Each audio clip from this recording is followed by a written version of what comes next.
Good evening from Roseburg, Oregon. I'm Mark Johnson. Welcome to my channel. What are we to do? For decades now, we've recognized the failure of the population to elect good leaders. I don't know exactly what it is. The political system itself, certain elements of corruption, the culture. We end up electing essentially people that are, by and large, there are a few exceptions, but people that are morally ambiguous, won't tell the truth, self-serving, and oftentimes just ignorant. And you really can't blame the politicians themselves because we put them there. And so the question is, what is the cause of this and what can we do about it? Political activism is something that I've been engaged in the last 3 years. And I said to myself that I would look at this as a process to figure out, how does this work? What can I do? What things work? What things don't work? What's the process? And I think the question really is, what are we going to do that's effective? Time is our most precious resource, time and attention. We've only got so many mental cycles. We've got families, we've got jobs, we have other activities that we engage in, and there's only so much time that we can concentrate our brain on what we should be doing. So what's the right use of that time? And what groups are there? What activities are there that would be effective? Should I join a political party? Should I get involved with certain organizations? There's a myriad of organizations that we can join for all kinds of different purposes. All of which we might feel, the ones that we look at, we may feel are legitimate, that are well-meaning, have good intentions. But the question is, what should we do, and what is it really worth putting our effort into this?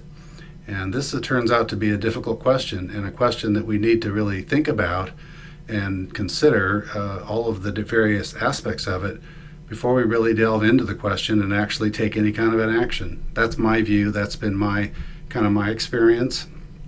I'm going to talk a little bit about that. When I talk about political activism, I'm really just talking about engaging in public issues, policy, public policy, politics in some cases, but regardless of what kind of a group, there are, like the Tea Party, or you have Right to Life groups, or you've got, groups that may be advocating for, unjustified criminalization of drugs, or whatever it may be. I call it activism. So we have issues that we concern ourselves with, and we take some kind of an action, or we're engaged in some group that will try to advance that agenda, the concerns we have about that agenda. This is really a sacrifice. We do these things not because they're necessarily fun. We do them because we have some belief, we have some passion, but it's not easy.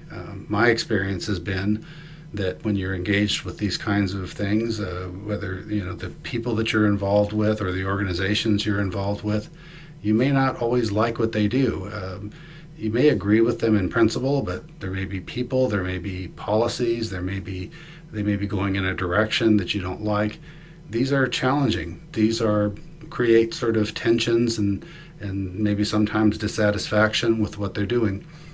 But this is kind of part and parcel of what it means to live in a representative republic. We're not always going to agree with each other. We're certainly not going to agree with everything that our government does or elected officials do. But the goal is to advance the causes that we feel are the most important, maybe the most foundational, and take actions that we think will help preserve the things that we believe in. Looking back on the record, I read one of the books that I read recently was an autobiography of George Mason, and he was a farmer, plantation owner, whatever you want to call it, kind of a large-scale property owner.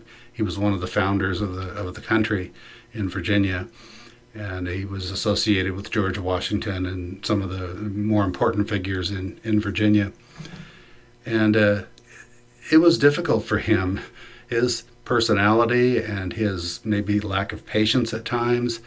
He tended to be a little bit acerbic and difficult, and it was not easy for him. He participated, though. He forced himself, or at least felt compelled, to be involved in the House of Burgesses. He was one of the people invited to the Constitutional Convention, and he kind of got fed up at the Constitutional Convention and left early. So, and yet I think that the concerns that George Mason had were valuable and significant. And I think it's worth looking at that kind of situation and realizing it's not easy. I know public officials that I know it's difficult. They face constant, criticism and pressure and difficult, political kinds of considerations about, what's this group or that group going to do, and what's their image going to be. And these are kind of unavoidable realities of an elected official. And yet, we do expect them to act based on certain principles, and we expect them to tell the truth. And certainly that's what we want to do. We want to be able to hold them accountable.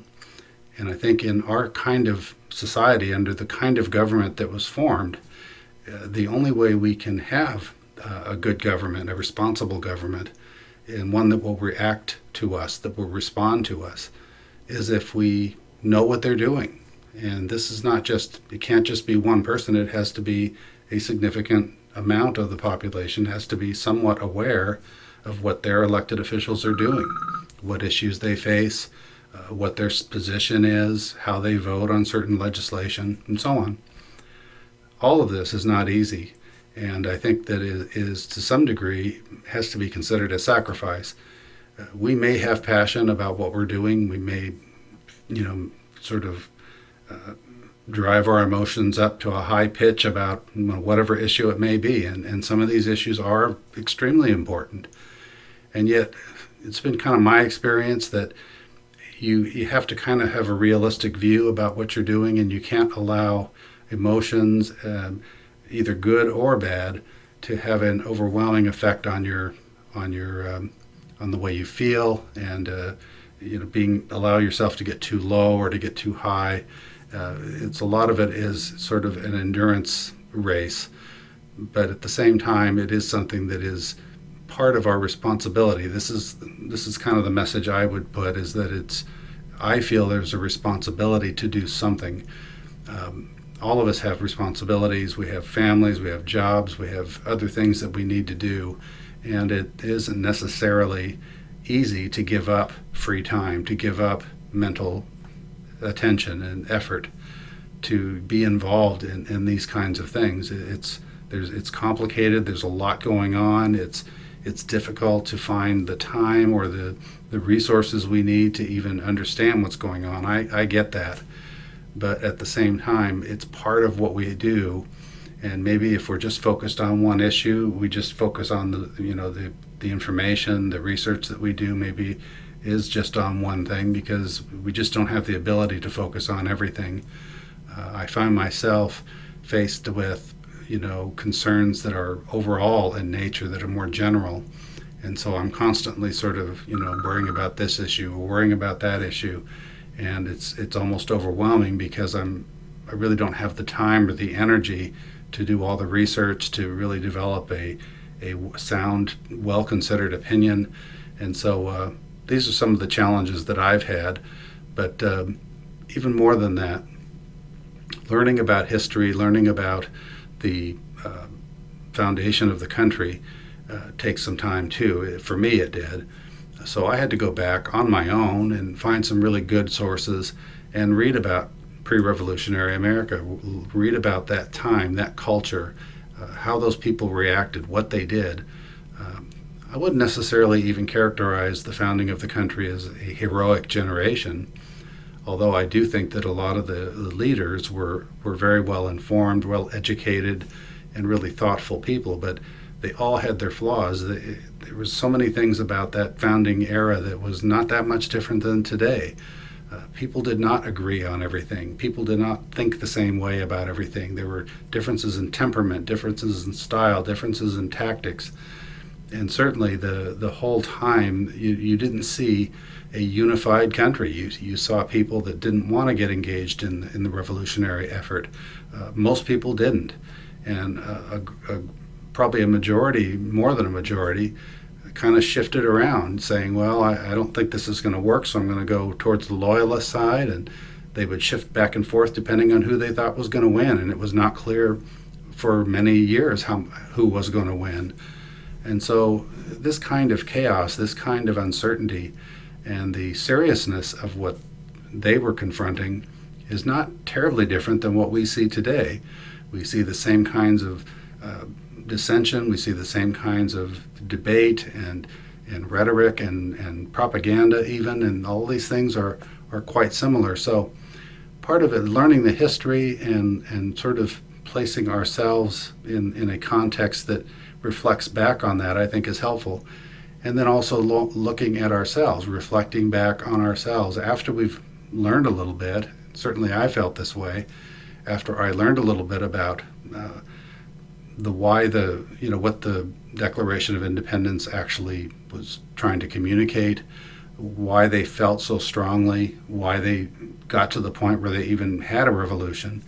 It was interesting to me to learn these things and to then reflect and compare how does that time sort of mirror what we see going on today, and how do I feel about any given issue, whether what it is that we face today. We have fiscal issues, we have government, how much government and what should government be doing, can we trust government, these kinds of things, the welfare state, the kind of dependency that people have on government. All these things are things that I focused on because that was something I was concerned about. And we don't necessarily want to be cruel, and we don't want to leave people out in the lurch, but is there some other way that we can do this without using always government to kind of implement and take care and control everything? So this was kind of what I focused on. Again, I'm not trying to push this from a political perspective or from a certain philosophy, but I think it's worth looking at these things so that you can argue these questions, at least with yourself, and kind of look back and forth. What should the role of government be, and what are the pros and cons? If you have a lot of government, a lot of taxes or whatever it may be, what are the good sides, what are the bad sides, and then try and come up with a well-considered view. And so it has taken me some time to do this, and I think that's something that before we get active with whatever effort we may be active in, it's certainly worth going into this and learning something, and not only about the history and the issues and the principles of things, but on ourselves. What do we think? What do we want? What do we believe?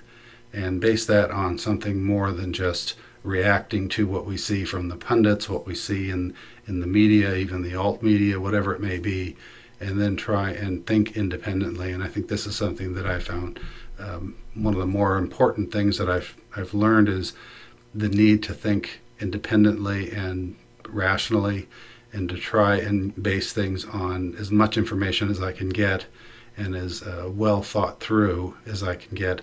We don't get all the facts. We're never going to get a lot of the facts that we need to even make a good decision on things, but we can be discerning about issues based on what we do know and sort of read between the lines so that we can assess, what is our government doing, what are our elected officials doing, and what do we really think about this, and what do we believe should be done.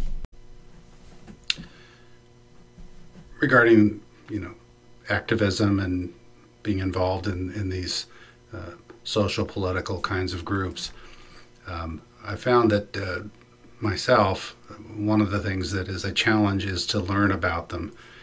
Whether myself, I've been involved with the Convention of States organization, the State of Jefferson movement in Northern California, Southern Oregon, trying to form a new state.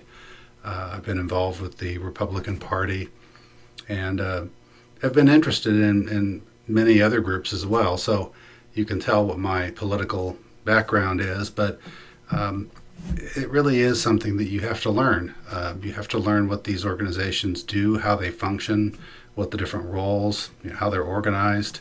And this takes time. It takes time and mental cycles. The other thing that we have to do is think about, what are we willing to do? What effort, what kind of role do we want? What is our personality?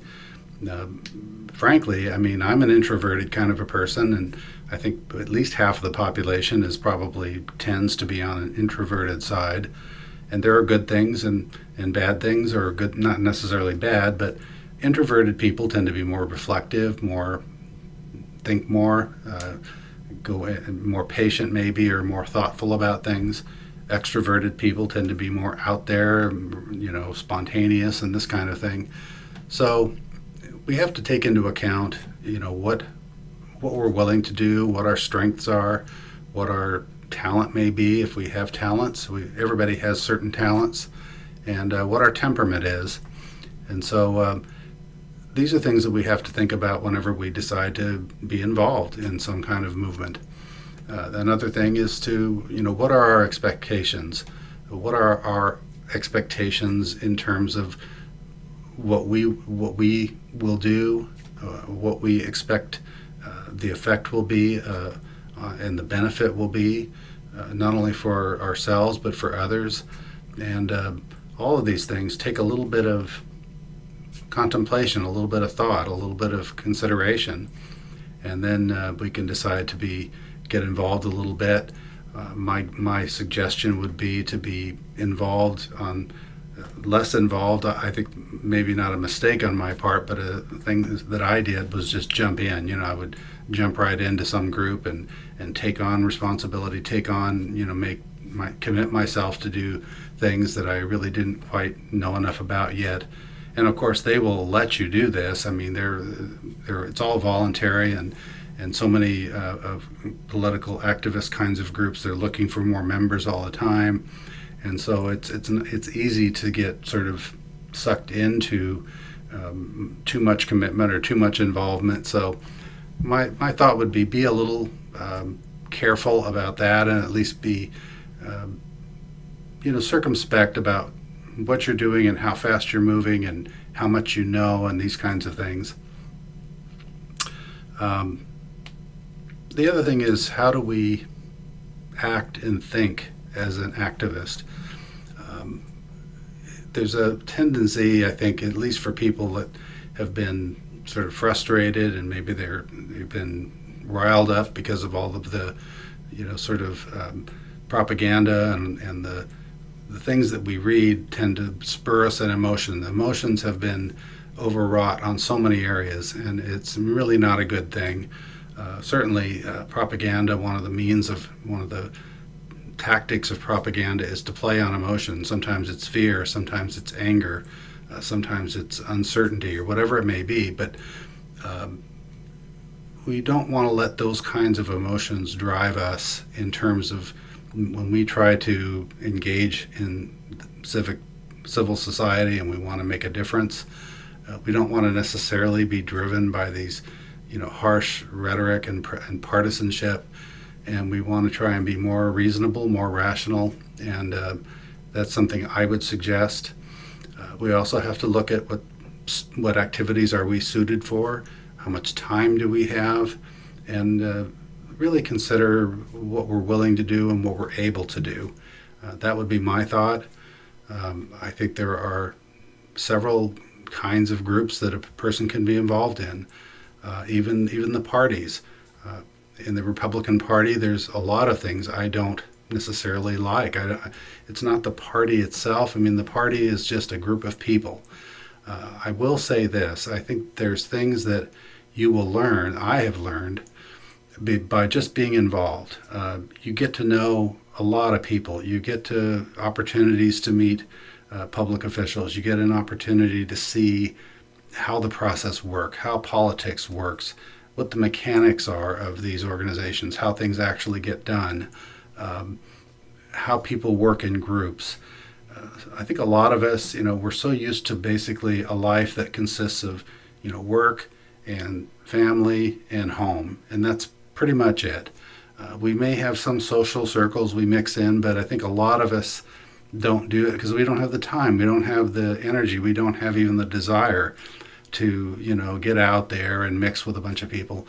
But I will say that it is a opportunity to learn. It's an opportunity to gain insight and experience and really connect with people that we might not ordinarily connect with. And this is not altogether a bad thing. So I think it's worth doing it. I think it's worth being involved, and I actually think it's an obligation or a duty to find some better way to make a difference, even if it's a small difference. But a lot of us, a lot of people acting in concert and acting rationally and reasonably, I'm hoping that we will see this kind of thing help sort of unify the country in some ways. We're not ever going to agree on everything. I'm not necessarily against, if I'm on the conservative side of the spectrum, I'm not against the left. I think there needs to be a balance. I don't think we have that balance now. I think we have a huge amount of dissension in the Republican Party and the conservative wings. I think there's a huge amount of issues on the Democratic Party side and on the left-wing side of the country.